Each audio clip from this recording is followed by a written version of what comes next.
I've recently been on a streak of sharing good news with all of you, positive, silly, or wholesome things. But just like my wrist when I was 15 playing in a wiffle ball game, it's time to break it. I have to share this story here. The streak is coming to an end. How many of you know the name Christopher Schultz? I imagine not that many of you, unless maybe you see him in the comment section on Pornhub or something. He is a deplorable degenerate, worst dad of the year. Earlier this year, he killed his 2-year-old daughter by leaving her in a hot car. 109 degrees. She was left in the car for 3 hours so he could go inside and do some online shopping and watch porn. And also played some video games, no doubt bottom fragging in whatever game he was playing, and for 3 hours, he left his daughter in the car to die. So I'm being treated like a murderer? No. I just lost my... Not at all. I know that. And I know this isn't easy for you. That's why I'm trying to be straightforward and honest with you, okay?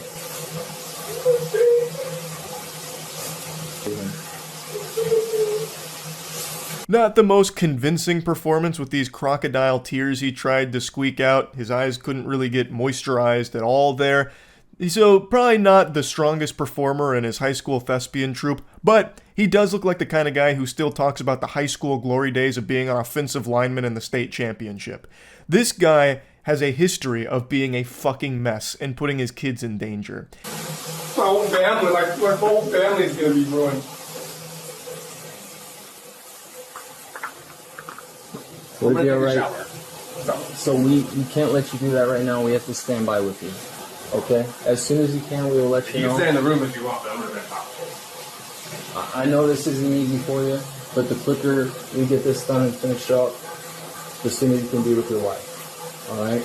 I'm trying to rinse off so I can go to the hospital and be with my wife. We're not going to shower or anything right now. You need to stand by. He got over the death of his daughter very fast. Now he's focused on practicing good hygiene, probably for the first time in his life, because this dude is a complete fucking rotten slob.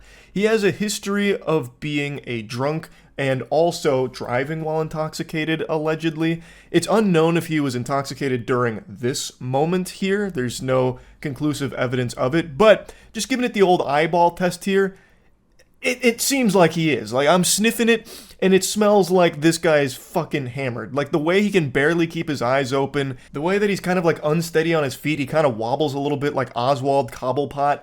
He, to me, seems intoxicated. But, of course, I'm not an expert. I didn't come over there and fucking breathalyze him or anything. I'm just telling you what my little peepers are looking at here with the evidence, and that's my impression.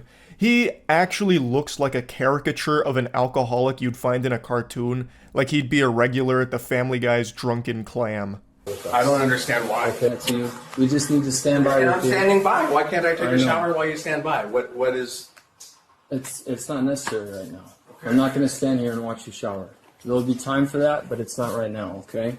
Now, this happened earlier this year, and his charges have been upgraded to first-degree murder. And the reason for that is, he claimed that he left his daughter in the car because she was sleeping and he didn't want to wake her. But it turns out he has a history of irresponsible and dangerous behavior towards his children, including previously leaving them in cars. And in this case, he said he left the car running, but that he also knew that the car had a safety feature that would turn off the engine after 30 minutes. He said he knew from previous experience. He also tried to claim that he got home at 2 p.m. in order to make it seem like it wasn't that long with her trapped inside of the vehicle. But surveillance camera footage confirms he got home at 12:53 p.m., so the girl was in the car for 3 hours. It wasn't until his wife got home at 4 p.m. that her unconscious body was recovered. So his weaselly, slimy little story doesn't work, and he openly admits that he knew the car would turn off. Now, they're trying to claim that he forgot the child's in the car, saying, like, this kind of thing happens, people just forget their kid in the car. And I guess that is true, because for as long as I can remember, probably for as long as cars have existed, there have been hundreds and thousands of reports of kids and pets dying in hot vehicles because the people were too stupid to recognize that you shouldn't do that, that that's a bad thing. So yeah, I know that is correct. People do forget their kid in the car sometimes, but that's not a good excuse. That's for the most dangerously moronic of society, and I don't think that that somehow should, be okay. Like, they made a boo-boo, what a mistake, a whoops-a-daisy moment. We can't throw them in jail for that. Yes, you should. That is too stupid to be allowed in society. You are a danger to the people around you for being such a fucking idiot. Like, I think that is not a good defense at all. Even if that is the case. I don't know if he planned to kill his daughter here. There's no way I'd be able to tell. But regardless, his irresponsible, dangerous actions led to her death. That is an irrefutable fact. And he needs to face the harshest possible consequences for that. And there's a lot of messages that confirm that this guy is just a complete fucking menace. You haven't shown me you can stop putting the girls in danger or not treat me badly. Even yesterday, you drove home drunk with 2 minors. I've been asking for 3 years to cut back and it's actually gotten worse. You replaced cocaine with alcohol. He repeatedly put their children in danger over and over again. Also, apparently shoplifted beer, 2 or 3 cans at a time. So this guy was just fucking boofing beer cans on his way out, just putting them in his prison wallet and shuffling away, I suppose. And there was also numerous incidents where children were wandering around the neighborhood unsupervised without Schultz knowing they were out of the house. On the day of the child's death, the police gave a timeline. The 2-year-old had been in the car for more than an hour and 10 minutes when Schultz began browsing the internet. A computer search shows over half an hour. He visited a shopping site, then spent 5 minutes watching pornography videos. No one removed the child and tried to save her until her mother came home at around 4:15 p.m. About 3.5 hours after police say surveillance cameras saw Christopher Schultz park the car and walk away. Also, according to his other 2 children, he had got distracted putting food away and playing video games. So that's like the whole timeline here. This disgusting Cro-Magnon made the inexplicable decision to leave his daughter in the car because she was sleeping and didn't want to wake her for whatever reason. Claimed he left the car running, even while knowing that the car would shut off in 30 minutes. Goes inside to do a little shopping, probably picking up a few nipple clamps for himself off Amazon, and then watches 5 minutes of porn, so he must have seen one boobie and busted, and then spent the rest of the time putting food away and playing video games. All the while, his daughter was dying in that car. What a piece of shit. And again, this isn't like a freak accident from this guy. He has a history of this kind of dangerous behavior with his children. And here's another text message to confirm it. On the day the child died, the mother on the way to the hospital with daughter texts him and says, "I told you to stop leaving them in the car. How many times have I told you?" He replied, "Babe, I'm sorry." So he has done this a lot.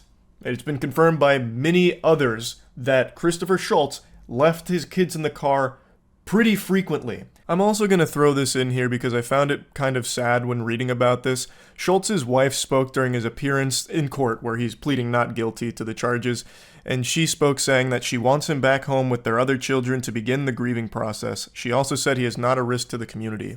He's a risk to everyone.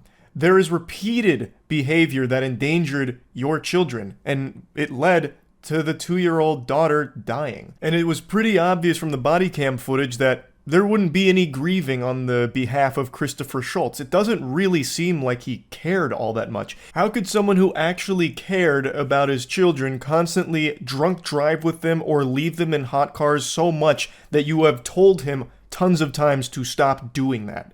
That is not the actions of someone who cares. That is the actions of an evil piece of shit.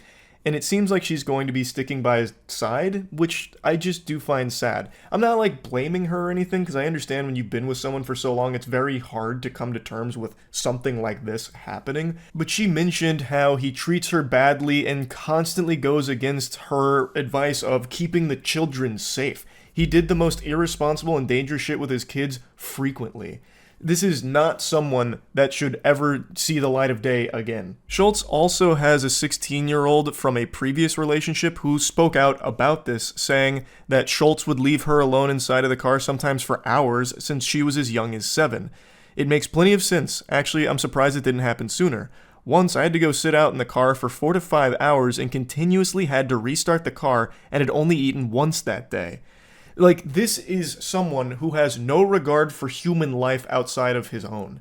He, from what I can tell, and this is me just on the outside looking in, it seems like this guy really viewed children as a burden or a nuisance, so any opportunity he had to, like, distance himself from them, he would take. And that would be leaving them in the car so he'd go inside and watch porn and play games. without having children around to bother him or something. That's the impression I get from this. There is no other explanation for this reckless behavior and this endangering of his children. She described that period as a nightmare, saying that it changed her as a person and she'll never be the same as she was before she moved into that house, and that it got so bad in 2021 she tried to take her own life because she didn't want to live with her father. Child Protective Services got involved and Schultz lost custody of her. This man has a complete disregard for the well-being of his children. This is not the case of a good man making one mistake. This is the case of a bad man making tons and tons of mistakes until it costs someone their life. I truly don't believe that this is some kind of forgivable accident, that it just slipped his mind his daughter was still in the car after it had turned off. This is someone that should face the maximum possible sentence here. I don't know if they'll actually get first-degree murder charges to stick on him here. I'm not a fucking lawyer, but I'm sure there will be some charges that will stick in this case, and I hope that it carries a huge, huge prison sentence. But anyway, I just wanted to talk about this a little bit. That's it. See ya.